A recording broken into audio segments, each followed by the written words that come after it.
Presentation topic electrochemistry, class 12th, prepared by Nishant Gaur, PGT Chemistry, MDN Senior Secondary School, Cathal. In this presentation, we are going to understand the topic electrochemistry, and the whole electrochemistry consists of three aspects. तीन aspect होते हैं electrochemistry के. तीन aspect में एक होता है electrolytic conductance, दूसरा होता है इलेक्ट्रोलिसिस, और एक होता है इलेक्ट्रोकेमिकल सेल, जिसको आप गैल्वेनिक सेल और वोल्टेइक सेल भी कंसीडर कर सकते हैं. तो पूरी इलेक्ट्रोकेमिस्ट्री में हमें सिर्फ यही तीन एस्पेक्ट पढ़ने हैं. कौन कौन से एस्पेक्ट हैं? Electrolytic conductance, electrolysis and electrochemical cell, also known as galvanic cell और voltaic cell. One by one we will discuss about all these three aspects.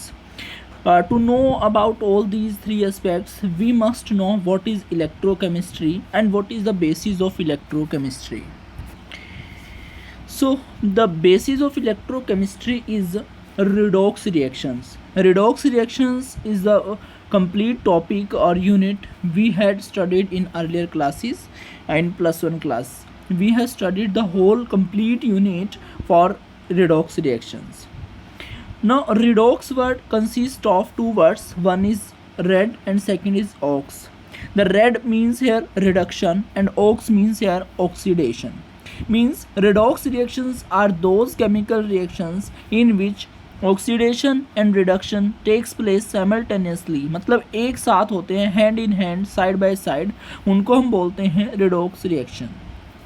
Now, what is oxidation and reduction reaction? Oxidation reactions and reduction reactions can be defined by three topics. आप तीन concept से इनको बता सकते हैं. One is the classical concept, second is the electron transfer concept, and third one is the electrode जो oxidation state होती है उनके बेस पर भी हम बता सकते हैं. जो क्लासिकल कंसेप्ट होता है वो 10th क्लास में भी हम पढ़ते हैं कि gain of oxygen is oxidation, loss of hydrogen is oxidation, और you can say gain of hydrogen is reduction, loss of oxygen is reduction. पर यहाँ पर इलेक्ट्रोकेमिस्ट्री में हमें क्लासिकल कंसेप्ट की कोई ज़रूरत नहीं है. हमें सिर्फ इलेक्ट्रॉन ट्रांसफ़र कंसेप्ट या फिर आप कह सकते हो ऑक्सीडेशन नंबर कॉन्सेप्ट अगर पता है ऑक्सीडेशन रिडक्शन का, तो वो मोर देन इनफ रहेगा हमारे लिए. वही ज़रूरी है हमें इलेक्ट्रोकेमिस्ट्री में. तो according two electron transfer concept, what is oxidation? Oxidation is a loss of electrons. मतलब वो रिएक्शन जिसमें लॉस हो रहा है इलेक्ट्रॉन्स का, उसको हम बोलते हैं oxidation. And reduction is gain of electron, और जहाँ पर इलेक्ट्रॉन्स का गेन हो रहा है उस रिएक्शन को हम बोलते हैं reduction reaction. So what is oxidation? Loss of electrons. And what is reduction? Gain of electrons. Electron का लॉस हुआ मतलब ऑक्सीडेशन, और इलेक्ट्रॉन का गेन हो रहा है मतलब रिडक्शन. ठीक है, you just remember this, you have to remember this. आपको सिर्फ इतना ध्यान रखना है कि अगर इलेक्ट्रॉन का लॉस हो रहा है तो वो ऑक्सीडेशन है, और अगर इलेक्ट्रॉन का गेन हो रहा है तो रिडक्शन है. अगर एक केमिकल रिएक्शन इक्वेशन लिखी हुई है हमारे सामने, तो हम कैसे पहचान सकते हैं कि ऑक्सीडेशन हुई है रिडक्शन? अगर उस रिएक्शन में राइट साइड में इलेक्ट्रॉन्स ऐड हो रहे हैं, इट मीन्स वो ऑक्सीडेशन है, और अगर लेफ्ट साइड में इलेक्ट्रॉन्स ऐड हो रहे हैं, इट मीन्स वो रिडक्शन है. Redox reaction is the basis of electrochemistry. Now we must wondering about what is electrochemistry, कि ये इलेक्ट्रोकेमिस्ट्री है क्या. हम इस बारे में जानना सोच रहे हैं कि रिडॉक्स रिएक्शन ठीक है बेसिस है इसके लिए, पर ये है क्या चीज़ है इलेक्ट्रोकेमिस्ट्री, हमें ये देखना है. Now electrochemistry. Electrochemistry is the branch of chemistry that deals with the study of interconversion of electrical energy into chemical energy or chemical energy into electrical energy. मतलब ये वो ब्रांच है केमिस्ट्री की जिसमें हम किसकी स्टडी की बात करते हैं? Inter conversion. किसका इंटर कन्वर्जन? इलेक्ट्रिकल एनर्जी का केमिकल एनर्जी में, और केमिकल एनर्जी का इलेक्ट्रिकल एनर्जी में. जो इंटर कन्वर्जन हो रहा है इसकी सारी स्टडी हम इसी ब्रांच में करते हैं, और इस ब्रांच को बोलते हैं electrochemistry. So again, what is electrochemistry? In the branch of chemistry that deals with the study of interconversion of electrical energy into chemical energy or chemical energy into electrical energy. Now we have use two terms कि conversion हो रहा है किसका, electrical energy का chemical energy में और chemical energy का electrical energy में। ये दोनों जो बातें बोली गई हैं यहाँ पे, जो कन्वर्जन बोले गए हैं, ये दोनों दो एस्पेक्ट बनाएंगे यहाँ पे। एक में हमने क्या कहा कि इलेक्ट्रिकल एनर्जी केमिकल एनर्जी में कन्वर्ट होगी, तो वो जो एस्पेक्ट बनेगा इलेक्ट्रोलिटिक सेल का एस्पेक्ट बनेगा। और एक में हमने क्या कहा कि केमिकल एनर्जी जो है वो इलेक्ट्रिकल एनर्जी में कन्वर्ट होगी, वो इलेक्ट्रोकेमिकल सेल का एस्पेक्ट बनेगा। तो हम ये कह सकते हैं कि जो अरेंजमेंट जिसको हम यूज़ करके इलेक्ट्रिकल एनर्जी को कन्वर्ट करेंगे केमिकल एनर्जी में, the arrangement by using which electrical energy is converted into chemical energy is called electrolytic cell. वो अरेंजमेंट जिसमें इलेक्ट्रिकल एनर्जी को कन्वर्ट किया जाएगा केमिकल एनर्जी में, उस अरेंजमेंट को कहा जाता है electrolytic cell. And the arrangement by using which chemical energy is converted into electrical energy, मतलब ऐसी अरेंजमेंट जिसमें हम केमिकल एनर्जी को कन्वर्ट कर रहे हैं किसमें, इलेक्ट्रिकल एनर्जी में, उस अरेंजमेंट को कहा जाता है इलेक्ट्रोकेमिकल सेल, और you can say galvanic cell और वोल्टेइक सेल। ओके, तो जो आप जनरेशन कर रहे हैं एक इलेक्ट्रिक करंट का from a spontaneous chemical reaction, एक केमिकल रिएक्शन है, उस केमिकल रिएक्शन जिससे जो एनर्जी जनरेट हो रही है वो केमिकल रिएक्शन स्पॉन्टेनियस का मतलब जो रिएक्शंस अपने आप से होती हैं, उसमें किसी प्रकार के मतलब आपको करने की जरूरत है, कोई एक्सटर्नल एजेंसी उसमें रिक्वायर्ड नहीं होती है, वो अपने आप से इनिशिएट होंगी। ठीक है, मतलब वहाँ पर जैसे आपने इनिशिएशन किया वो अपने आप से हो रही हैं, उसके बाद उसमें कोई भी आपको एक्सटर्नल एजेंसी लगाने की कोई ज़रूरत नहीं है, एक्सटर्नल फोर्स अप्लाई करने की ज़रूरत नहीं है, एक्सटर्नल वर्क डन करने की ज़रूरत नहीं है। तो ऐसी केमिकल रिएक्शंस जो या तो इनिशिएशन के बाद अपने आप से होंगी या फिर थोड़ा सा इनिशिएट कर दोगे तो अपने आप कंप्लीट हो जाएंगी, वो उनमें कोई एक्सटर्नल फोर्स की, एक्सटर्नल एजेंसी की, एक्सटर्नल वर्क डन की ज़रूरत नहीं पड़ती है। तो ऐसी रिएक्शन जो अपने आप से हो रही है उनको स्पॉन्टेनियस रिएक्शन कहा जाता है, और उनके लिए जो डेल्टा जी होता है गिव्स फ्री एनर्जी चेंज, वो नेगेटिव होता है। ये हम +1 क्लास में पढ़ चुके हैं अबाउट स्पॉन्टेनियस रिएक्शंस। तो जो केमिकल एनर्जी जनरेट हो रही है स्पॉन्टेनियस केमिकल रिएक्शन से, वो किस में कन्वर्ट करते हैं, हम इलेक्ट्रिक करंट में कन्वर्ट करते हैं। ठीक है जी, उसको हम क्या बोलते हैं, इलेक्ट्रोकेमिकल सेल। जो अरेंजमेंट होगी उसको हम इलेक्ट्रोकेमिकल सेल बोलेंगे। और अगर हमने इलेक्ट्रिसिटी का यूज़ किया है और किसी नॉन स्पॉन्टेनियस रिएक्शन को स्पॉन्टेनियस करवाया है तो उसको हम बोलते हैं इलेक्ट्रोलाइसिस। क्या बोलते हैं, इलेक्ट्रोलाइसिस। उसमें एनर्जी, इलेक्ट्रिकल एनर्जी हमने कंज्यूम करवाई है। ओके, तो ये दो एस्पेक्ट यहाँ पे बनते हैं। और ये सब कुछ क्योंकि यहाँ पे मूवमेंट ऑफ इलेक्ट्रॉन्स की बात होगी तो इलेक्ट्रिसिटी होगी और इलेक्ट्रॉन लॉस होंगे, गेन होंगे, तो यहाँ पे रिडॉक्स रिएक्शन की बातें होंगी। तो ये बेसिस है रिडॉक्स रिएक्शन जो है इलेक्ट्रोकेमिस्ट्री का। ओके, हमने जान लिया है कि रिडॉक्स रिएक्शन बेसिस है इलेक्ट्रोकेमिस्ट्री का। इलेक्ट्रोकेमिस्ट्री क्या है, इलेक्ट्रोलिटिक सेल क्या होता है, इलेक्ट्रोकेमिकल सेल क्या होता है, ये जान लिया।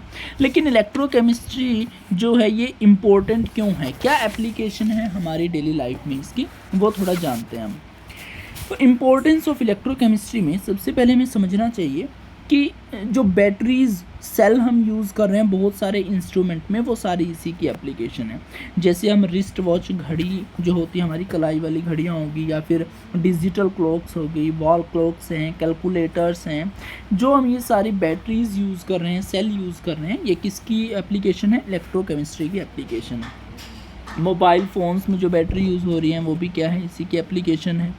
ओके, उसके अलावा जो इन्वर्टर बैटरियां हैं वो सब भी इसी की एप्लीकेशन हैं। ओके, कोई सेंसरी सिग्नल जो सेंड किया गया है हमारे ब्रेन से हमारी बाकी की सेल में, या फिर हमारी सेल से हमारे ब्रेन की तरफ जो सेंसरी सिग्नल जा रहा है और जो मतलब कम्युनिकेशन हो रही है हमारे अलग अलग सेल्स के बीच में, तो वो भी क्या है, इलेक्ट्रोकेमिकल फिनोमिना। मतलब बायोलॉजिकली भी हमारे लिए इम्पोर्टेंस है ये। कैसे कि जो सेंसरी सिग्नल गया है हमारे दिमाग से सेल्स की तरफ और सेल से दिमाग की तरफ, ये जो कम्युनिकेशन हुआ है अलग अलग सेल्स के बीच में, ये भी क्या है, इलेक्ट्रोकेमिकल फिनोमिना है। बहुत सारी मेटल्स जैसे कि sodium, magnesium, calcium, aluminium etcetera, और बहुत सारे केमिकल्स जैसे sodium hydroxide, chlorine gas, hydrogen gas etcetera, ये कमर्शियली प्रोड्यूस किए जाते हैं इलेक्ट्रोकेमिकल मेथड से। मतलब हम कह सकते हैं इंडस्ट्रियली भी बहुत ज़्यादा हेल्पफुल है ये। उसके बाद जो रिएक्शंस कैरी आउट हो रही हैं इलेक्ट्रोकेमिकली, वो क्या होती हैं, एनर्जी एफिशिएंट होती हैं और लेस पोल्यूटिंग होती है। मतलब आप कह सकते हैं वो इको फ्रेंडली होती हैं। क्या होती हैं, इको फ्रेंडली। मोर ओवर जो कोरोजन है ये भी सारा इसी के थ्रू पढ़ा जा सकता है। ओके, तो कोरोजन भी किसकी एप्लीकेशन, एक तरीके से आपके इलेक्ट्रोकेमिस्ट्री के बिहाफ पे आप कोरोजन को समझ सकते हैं, प्रिवेंशन के आइडिया समझ सकते हैं। तो ऑल दिस इज इलेक्ट्रोकेमिस्ट्री। ठीक है, यहाँ पे आपको स्लाइड में दिखाया भी गया है कि इलेक्ट्रोकेमिस्ट्री में क्या है, सेंसिंग हो रही है। सेंसिंग का मतलब क्या है, कोई सिग्नल आप सेंड कर रहे हैं अपने ब्रेन से आपके सेल्स में जा रहा है, तो वो भी एक किसी का पार्ट है। एनर्जी स्टोर कर पा रहे हैं, एनर्जी कंजर्व मतलब कन्वर्जन हो रहा है एनर्जी का, इंडस्ट्रियली है। ऑर्गेनिक इलेक्ट्रोसिंथेसिस की अगर हम बात करें, कोरोजन की बात करें, तो हर जगह हम इसको यूज़ कर पा रहे हैं। ठीक है, तो आप देख पा रहे हैं स्लाइड के अंदर कि कितने सारे एग्जाम्पल आपको शो किए गए हैं एप्लीकेशन के। ओके, तो इलेक्ट्रोकेमिस्ट्री को पढ़ना क्या है, इम्पोर्टेंट हो जाता है हमारे लिए, क्योंकि हम देख पा रहे हैं कि तो हमारे मतलब बायोलॉजिकल लेकर के आपके इंडस्ट्रियल में भी बहुत ज़्यादा जो है इलेक्ट्रोकेमिस्ट्री जो है हेल्पफुल है। तो सबसे पहले हम पढ़ते हैं जो इलेक्ट्रोकेमिस्ट्री है, इसमें हम इलेक्ट्रोकेमिकल सेल को पढ़ेंगे कि इलेक्ट्रोकेमिकल सेल क्या होता है, इसके बारे में डिस्कस हमने करना है। तो इलेक्ट्रोकेमिकल सेल क्या है, इलेक्ट्रोकेमिकल सेल अभी आपको बताया कि एक ऐसी अरेंजमेंट या अपरेटस जिसका यूज़ करके हम केमिकल एनर्जी को कन्वर्ट कर सकते हैं किसमें, इलेक्ट्रिकल एनर्जी में। तो उस अरेंजमेंट को, उस अपरेटस को हम कहते हैं क्या, इलेक्ट्रोकेमिकल सेल और गैल्वेनिक सेल और you can say voltaic cell. तो इसके लिए हमने क्या किया है, यहाँ पे आपको स्लाइड शो में एक एग्जांपल दिखाया गया है। इसमें क्या किया है, दो अलग अलग कंटेनर लिए गए, दो अलग अलग बीकर लिए गए हैं।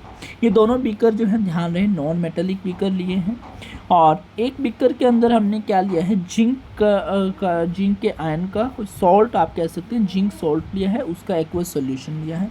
दूसरे बीकर के अंदर हमने कॉपर का कोई सॉल्ट लिया है और उसका एक्वस सॉल्यूशन। सॉल्ट में हम जैसे जिंक सल्फेट बोल सकते हैं, कॉपर सल्फेट बोल सकते हैं। तो जिंक के लिए जैसे जिंक सल्फेट का आपने एक्वस सॉल्यूशन बना लिया है, और दूसरे वाले में कॉपर सल्फेट का एक्वस सॉल्यूशन बना लिया है। जिसमें आपने जिंक का सॉल्यूशन लिया है उसमें जिंक रोड को डिप किया है, जिसमें आपने कॉपर सल्फेट का सॉल्यूशन लिया है उसमें कॉपर रोड को डिप कर दिया है, और इनको जो है हमने एक मेटेलिक वायर के साथ कनेक्ट कर दिया है। तो जिंक जो होता है, जिंक की टेंडेंसी होती है to dissolve in its solution.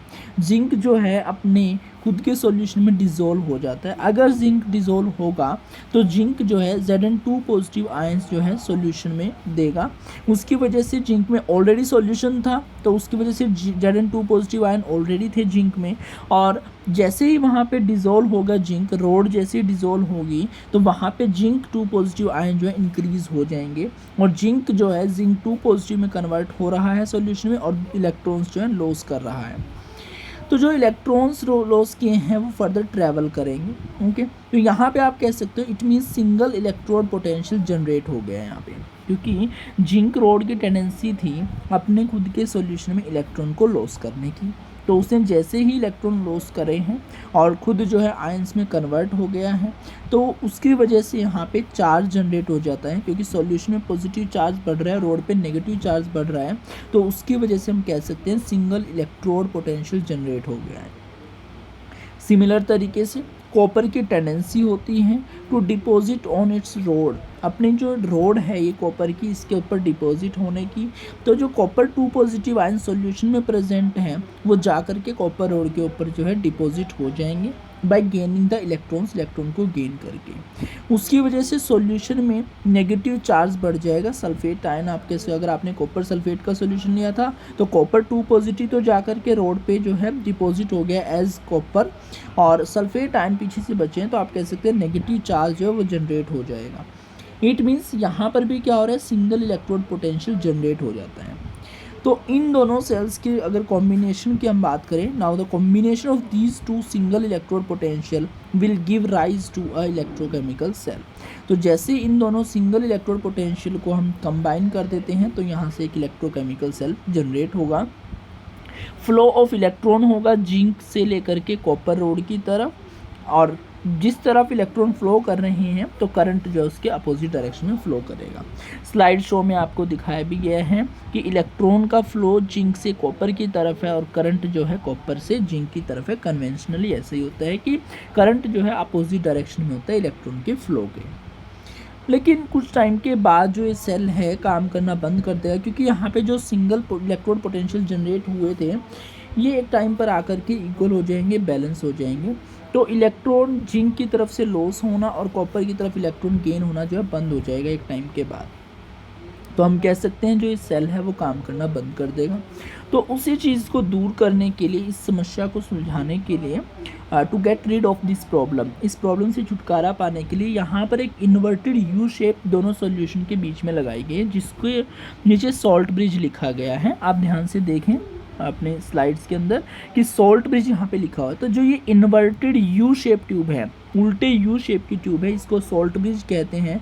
And this consist of inert electrolyte. इसमें क्या होता है, इनर्ट इलेक्ट्रोलाइट होता है लाइक KCl, K2SO4, KNO3 मतलब पोटाशियम क्लोराइड हो सकता है, पोटाशियम सल्फेट है, पोटाशियम नाइट्रेट है, अमोनियम नाइट्रेट, इस तरीके से हो सकते हैं। ओके, तो सॉल्ट ब्रिज का यूज़ क्यों किया गया है? देखो, एक तो दोनों सॉल्यूशन को बिना मिक्स किए हुए ही क्या कर पा रहे हैं हम, इलेक्ट्रॉन्स को फ्लो करवा पा रहे हैं, मतलब करंट जो है फ्लो कर पा रहे हैं यहाँ पे। टू मेंटेन न्यूट्रलिटी, हम कह सकते हैं न्यूट्रलिटी मेंटेन है, मतलब करंट जो है फ्लो कर पा रहा है दो हाफ सेल के बीच में विदाउट मिक्सिंग देम, उन्हें मिक्स किए बिना ही। ये इंटरनल सर्किट को कंप्लीट करती है। तो ये चीज़ें आपने ध्यान रखनी। सो अब एक वर्ड और यहाँ पे यूज़ किया गया है डैनियल सेल। क्या यूज़ किया गया? Daniell cell. देखो, जब एक गैल्वेनिक सेल के अंदर हम यूज़ कर लेते हैं, गैल्वेनिक सेल होता है, कोई वोल्टेइक सेल है, इलेक्ट्रोकेमिकल सेल मतलब, अगर उसमें देखो आप कोई भी मेटल ले सकते हैं और उस मेटल के सॉल्ट के अंदर आपने वही मेटल डिप करनी होती है। अगर हम स्पेसिफिकली जिंक और कॉपर का कॉम्बिनेशन लेते हैं तो वो जो इलेक्ट्रोकेमिकल सेल है वो कहलाएगा डैनियल सेल। तो यहाँ पर आपको डैनियल सेल समझाने के लिए, गैल्वेनिक सेल समझाने के लिए जिंक और कॉपर का एग्जांपल लिया गया था। तो जब भी आप जिंक और कॉपर का एग्जांपल लोगे तो जिंक और कॉपर का जो कॉम्बिनेशन बनता है उस इलेक्ट्रोकेमिकल सेल को कहा जाता है डैनियल सेल। यहाँ पे एक क्वेश्चन अराइज हो जाता है Daniell cell versus galvanic cell. आप एक एक करके पॉइंट्स पढ़ें। देखो, Daniell cell is a type of electrochemical cell. Daniell cell जो है वो टाइप है इलेक्ट्रोकेमिकल सेल का, that is composed of a copper electrode and zinc electrode. Copper electrode होती है और zinc electrode immersed in copper sulphate and zinc sulphate respectively. Respectively का मतलब ये है कि कॉपर इलेक्ट्रोड कॉपर सल्फेट के सॉल्यूशन में इमर्ज होती है और जिंक जो है जिंक इलेक्ट्रोड जिंक के सल्फेट में सॉल्यूशन में डिप होती है। जबकि गैल्वेनिक सेल वो भी एक इलेक्ट्रोकेमिकल सेल है that uses spontaneous redox reaction to generate electrical energy. उसमें भी क्या है, रिडॉक्स रिएक्शन होगी इलेक्ट्रिकल एनर्जी जनरेट करने के लिए। वहाँ पे कोई भी मेटल हो सकती हैं, दो अलग अलग मेटल, जिंक और कॉपर के बजाय कोई और मेटल का कॉम्बिनेशन होगा। जो गैल्वेनिक सेल है उसमें जो एनोड है वो जिंक इलेक्ट्रोड होती हैं और कैथोड जो है वो कॉपर इलेक्ट्रोड होती है। गैल्वेनिक सेल में हम बोलेंगे मतलब जहाँ पर भी ऑक्सीडेशन हो, ये आपने बिल्कुल ध्यान रखना है, जिस भी इलेक्ट्रोड पे ऑक्सीडेशन होगा वही क्या होगी, आपकी एनोड होगी, और जिस पे रिडक्शन होगा वही कैथोड होगी। जिस पे ऑक्सीडेशन वही एनोड और जिस पे रिडक्शन वही कैथोड। इसको याद कैसे रखोगे, ओ ऑक्सीडेशन में O और एनोड में A, दोनों क्या हैं, वोवल्स हैं। क्या है दोनों, वोवल्स। तो वोवल्स का कॉम्बिनेशन ध्यान रखना है। ऑक्सीडेशन जहाँ भी हुई है वही एनोड है, और कैथोड एंड रिडक्शन, कैथोड में C और रिडक्शन में R, ये दोनों कॉन्सोनेंट हैं। तो कॉन्सोनेंट का कॉम्बिनेशन ध्यान रखना है। तो जहाँ भी आपका कैथोड जो होगा वो कौन सा होगा, जिस पे रिडक्शन होगी। तो ध्यान रखना आपने। ये लास्ट लिखा है electrolytes are copper sulphate zinc sulphate, और यहाँ पे जो गैल्वेनिक सेल है उसमें electrolytes are the salts of metals of each electrode. कहने का मतलब अगर हम अभिप्राय समझें इसमें क्या हो रहा है कि एक तरीके से ब्रीफ में अगर मैं कहूँ कि जो गैल्वेनिक सेल है उसमें अगर आप जिंक और कॉपर का यूज़ कर लेते हैं तो उसी को डैनियल सेल कहा जाता है। ओके। ध्यान रखने की जो बातें हैं इसमें वो हैं कि जहाँ पर ऑक्सीडेशन होएगी वही एनोड, जहाँ पर रिडक्शन होएगी वही कैथोड होगा। और हमें कैसे पता चलेगा ऑक्सीडेशन हुई है रिडक्शन हुई है? अगर इलेक्ट्रॉन लॉस हुए हैं तो ऑक्सीडेशन, जैसे जिंक ने यहाँ इलेक्ट्रॉन लॉस करे थे तो वह क्या है, जिंक पे ऑक्सीडेशन हो रही है तो जिंक यहाँ पे एनोड होगा। और जहाँ पर इलेक्ट्रॉन गेन होंगे वहाँ रिडक्शन होगी, तो जहाँ भी इलेक्ट्रॉन गेन हो रहे हैं रिडक्शन हो रही है वही क्या है, कैथोड है। उसके अलावा आपने ध्यान रखना है कि इलेक्ट्रोकेमिकल सेल के अंदर, गैल्वेनिक सेल के अंदर एनोड नेगेटिव होता है, कैथोड पॉजिटिव होता है। ये दो बातें आपने ध्यान रखनी है। ओके, तो ये कुछ बातें थी इलेक्ट्रोकेमिकल सेल से रिलेटेड। यहाँ पे रिएक्शन आपको दिखाई गई है, इसमें गैल्वेनिक सेल में किस तरीके से रिएक्शन हो रही है। देखो जिंक था, जिंक ने इलेक्ट्रॉन लॉस करके Zn2 पॉजिटिव बना लिया, मतलब जिंक सल्फेट की तरफ जा रहा है। और कॉपर सल्फेट जो है, कॉपर के जो आयन है वो डिपॉजिट होकर के कॉपर में कन्वर्ट हो रहे हैं। तो यहाँ पे जो रिडॉक्स रिएक्शन हो रही है वो क्या है, zinc plus copper sulphate, it gives zinc sulphate plus copper. Okay, तो इसको जो आपने ध्यान से पढ़ लेना है अच्छे प्रकार से। कोई डाउट हो तो आपने पूछना है इसमें। आगे के जो टॉपिक हैं वो हम नेक्स्ट स्लाइड में पढ़ेंगे, नेक्स्ट क्लास में पढ़ेंगे। तब तक के लिए आप इलेक्ट्रोकेमिस्ट्री क्या होती है, रेडॉक्स रिएक्शन क्या है, एप्लीकेशन क्या है इलेक्ट्रोकेमिस्ट्री की, और इलेक्ट्रोकेमिकल सेल, गैल्वेनिक सेल और डैनियल सेल क्या होता है, ये सब कुछ आपने पढ़ के रखना है, नोट्स बना लेने हैं अच्छे प्रकार से। और कोई भी डाउट है तो आप कमेंट सेक्शन में पूछ सकते हैं। Thank you, have a nice day.